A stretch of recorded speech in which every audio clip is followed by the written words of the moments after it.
అందరికీ నమస్తే. నేను డైరెక్టర్గా సినిమా ఇండస్ట్రీలో నిలబడడానికి కారణము ఎవరో మీకు తెలుసా? గట్టిగా thank you sir, thank you so much sir. మీరు ఈ సినిమా బిగినింగ్ రోజు, ఓపెనింగ్ రోజు మీరు వచ్చి బ్యాండ్ కొట్టి ఓపెన్ చేశారు. ఈరోజు సక్సెస్ రోజు కూడా మళ్ళీ మీరు బ్యాండ్ కొట్టి అది కంటిన్యూ చేస్తున్నారు. Thank you sir, thank you so much sir. నేను ఇప్పుడు ఒక ప్రొడ్యూసర్గా ఈ స్టేజ్ మీద నిలబడడానికి నేను ఒక ప్రొడ్యూసర్గా ఈ స్టేజ్ మీద నిలబడడానికి కారణం ఎవరో తెలుసా? ప్రొడ్యూసర్గానా నేను ఈ స్టేజ్ మీద నేను ప్రొడ్యూసర్గా నిలబడడానికి కారణం ఈటీవీ విన్. గట్టిగా చప్పట్లు కొట్టండి. నేను ఇక్కడ ప్రొడ్యూసర్గా నిలబడడానికి కారణము ఈటీవీ విన్, సాయి గారు, నితిన్ అండ్ బాపినేట్ గారు. Thank you sir. మీరు డోలాముఖి సబాల్టర్న్ ఫిలిమ్స్ అనే బ్యానర్ని మీరు నిలబెట్టారు. ఓకే, నేను డెఫినెట్లీ ఇదే స్ఫూర్తితోని, ఇదే సబాల్టర్న్ కాన్షియస్తోని ఇంకా అద్భుతమైనటువంటి కంటెంట్ని, సినిమాలని నేను తీసుకొస్తా అని చెప్పి, ఇలాంటి డైరెక్టర్లని ఇంకా ఈ ఇండస్ట్రీకి పరిచయం చేస్తా అని చెప్పేసి ప్రామిస్ చేస్తున్నా. బాబీ అన్న, థ్యాంక్ యూ సో మచ్ అన్న మీరు వచ్చినందుకు. అండ్ మా Kona Venkat sir is like మా పెద్దన్నలాగా. ఎనీ టైం నేను ఎప్పుడు ఏం ఫోన్ చేసినా కూడా ఎప్పుడు నాకు ఏ ప్రాబ్లం ఉంది అని ఫోన్ చేసినా కూడా సార్ ఇచ్చే ధైర్యము అది వేరది. ఒక 1 వీక్ అది పనిచేస్తుంది నాకు. Thank you sir. BVS Ravi అన్న, నా మొదటి సినిమా నుంచి మీరు నన్ను ఎంకరేజ్ చేస్తున్నారు. Thank you so much sir. మీరందరూ వచ్చినందుకు, విష్ణు సార్ మీరందరూ వచ్చినందుకు నాకు చాలా సంతోషంగా ఉంది. యాక్చువల్లీ ఈ సంతోషం అంటే అంటే సినిమాని జనము దీన్ని గుండెలో పెట్టుకున్నారు. బ్లాంక్ అయిపోయినా నేను యాక్చువల్లీ మాట్లాడకూడదు అనుకున్నా.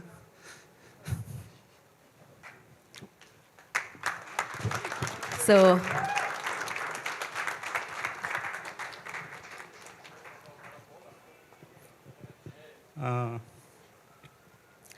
అంటే మేము యాక్చువల్లీ సినిమాని కొంతమందికి చూపించాం. ఒక ప్రొడ్యూసర్, ఒక డిస్ట్రిబ్యూటర్ లాంటి ఒక పెద్ద మనిషిని పిలిచాం. అతనితో పాటు చెప్పా పెట్టకుండా ఒక 4-5 వచ్చిన మేము పిలవలే వాళ్ళని. వాళ్ళు వస్తున్నారు అనగానే ఎవరు వీళ్ళెందుకు వస్తున్నారు అని మా వాళ్ళని అడిగా. ఏమో అన్న ఆయనతో వచ్చారన్నారు. వచ్చారండి, బాగానే ఉంది. ఇంటర్వ్యూల్ అయింది, మేము పిలిచిందే చాలా తక్కువ మందిని సార్. ఇంటర్వ్యూల్ అయింది, చెప్పా పెట్టకుండా వెళ్ళిపోయారు సార్. వెళ్తున్నారు అంటే దొంగల్లాగా ఉరుకుతున్నారు. అరే నాకు కూడా పరిచయం ఉన్న వాళ్ళే వాళ్ళు. సార్ అదేమైనా మర్యాద సార్? అంతమంది థియేటర్లో మిగతా వాళ్ళ మూడ్ చెడిపోదా సార్? ఒక ఫిల్మ్ మేకర్కి ఇంతకంటే బాధాకరమైన విషయం ఇంకోటి ఉంటుందా సార్? ఇంతకంటే అవమానం ఇంకేదైనా ఉంటుందా సార్? సరే పోయారు. మా వాళ్ళు ఏమన్నారంటే, సాయి, నితిన్ పోనీయండి సార్, వాళ్ళకి నచ్చలేదు, ఇది అందరికీ నచ్చే సినిమా కాదు, మీరు టెన్షన్ పడకన్నారు. కానీ ఒక డైరెక్టర్ ఎంత బాధపడి ఉంటాడు సార్? సరే వెళ్ళిపోయారు. వెళ్ళిపోయిన తర్వాత 2-3 రోజులు సార్ మొత్తం నెగటివ్గా ప్రచారం మొదలుపెట్టారు సార్. అసలు అది వాడు డైరెక్టరే కాదు, సినిమా తీయనీకి రాలేదు, అది సినిమానే కాదు, ఒక్క షో ఆడదన్నారు సార్. నాకు చాలామంది వెల్విషర్స్ ఫోన్ చేసి, అరే ఎందుకు పెట్టుకున్నావు ఈ పంచాయతీ, పిచ్చా నీకు సినిమా డైరెక్షన్ చేయకుండా అని నన్ను తిట్టారు సార్. కానీ ఈరోజు జనాలు గుండెల్లో పెట్టుకున్నారు సార్ నా సినిమాని.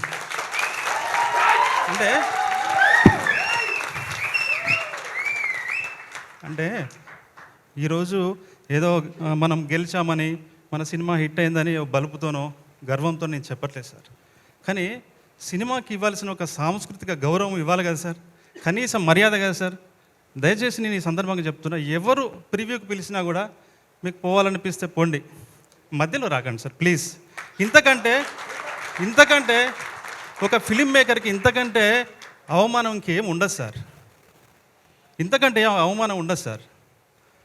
ఈ రోజున ఈ సినిమాను చూసిన వాళ్ళంతా ఇంకా బాగా తీయొచ్చు, సెకండ్ హాఫ్లో అలా ఉండొచ్చు, దీన్ని జడ్జ్ చేయడం మాకు ఈజీ, ఇలా చేయొచ్చు అలా చేయొచ్చు అని అనుకుంటుండొచ్చు.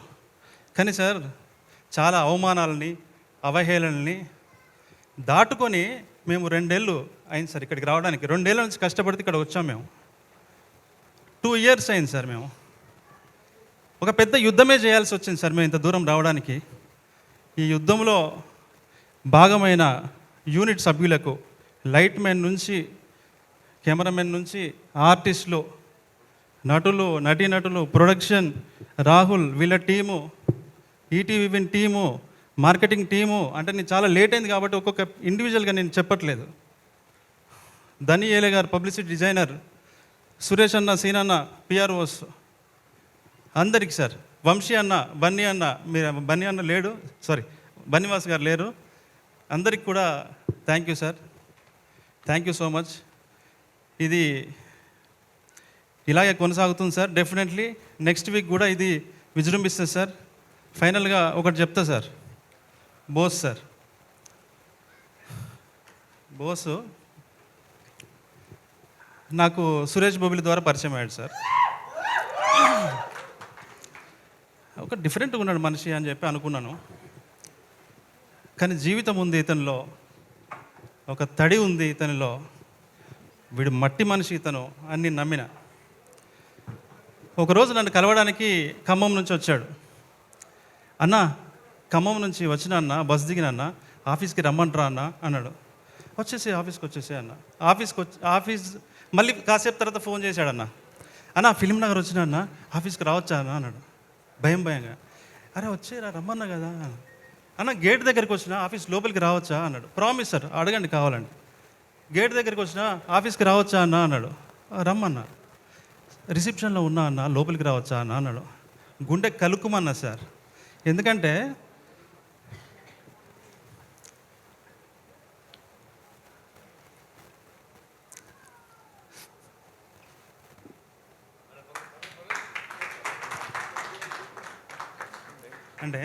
ఎందుకంటే సేమ్ నాలాగే అనిపించాడు సార్.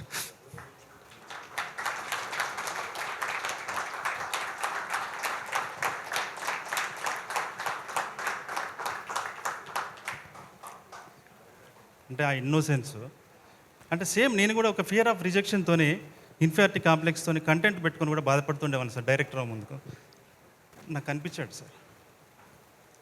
మనోడు ఎంత ఇన్నోసెంట్ అంటే సార్, మేము ఒకరోజు బట్టలు కొనుక్కుందామని పోయినాం సార్. షాప్కి వెళ్ళాం సార్. షాప్కి వెళ్ళాం, మనోడు షాపింగ్ చేశాడు. ఒక షర్ట్, ఒక ప్యాంట్ కొన్నాడు. కొన్న తర్వాత కౌంటర్ దగ్గరికి వెళ్ళాం. 10,000 అన్నాడు. ఏదన్నా 10,000 అన్నా అంగిలాకి? వద్దు ఏందన్నా, అదేమో బ్రాండ్ బేసిక్స్ బ్రాండ్ ఉంటుంది కదా. అరే ఇట్లా ఇక్కడ ఈ బ్రాండ్ ఇంతే ఉంటుందిరా, ఏం కాదు తీసుకో పర్లేదని నేను. పోనా 500 షర్ట్లు అవుతుంది, వద్దు మాకు వద్దు అన్నాడు. వాడు ఇట్లా చూస్తున్నాడు. అరే అది అంతేరా, నీ బలవంతంగా తీసుకొని వచ్చిన అంటే అంత ఇన్నోసెన్స్ సార్ మనోడు. మీరు చూస్తూ ఉండండి. నెక్స్ట్ ఒక మారీ సెల్వరాజ్, ఒక వెట్రిమారన్ నితిన్ గారు అన్నట్టుగా మీరు చూస్తూ ఉండండి, రాసి పెట్టుకోండి. Tanmay, thank you so much. Bittu, Mittapalli Surender, Bittu, Sail Kampati, Suresh Bobbili, వీళ్ళు డోలాముఖి సబాల్టన్ ఫిలిమ్స్ ఆర్మీ. నా వెనకాల కనపడడానికి ఇష్టపడని ముఖాలు చాలా ఉన్నాయి. వాళ్ళందరికీ కూడా థ్యాంక్ యూ. ముఖ్యంగా పూజారి నాగేశ్వరరావు గారు ఈరోజు రాలేదు, నా వెనకాల నిలబడ్డందుకు thank you so much sir. Thank you sir. ఇంకా నేను ఇంతకంటే ఎక్కువ మాట్లాడలేను. ఆర్టిస్టుల గురించి నేను కొత్తగా చెప్పాల్సిన అవసరం లేదు, మా వెంకన్న గురించి చెప్పాల్సిన అవసరం లేదు. దుమ్ము లేపుతున్నాడు అన్న. Thank you so much. ఇంకా ఎవరన్నా మర్చిపోతే once again Sai, Nitin bro, thank you so much. Thank you so much.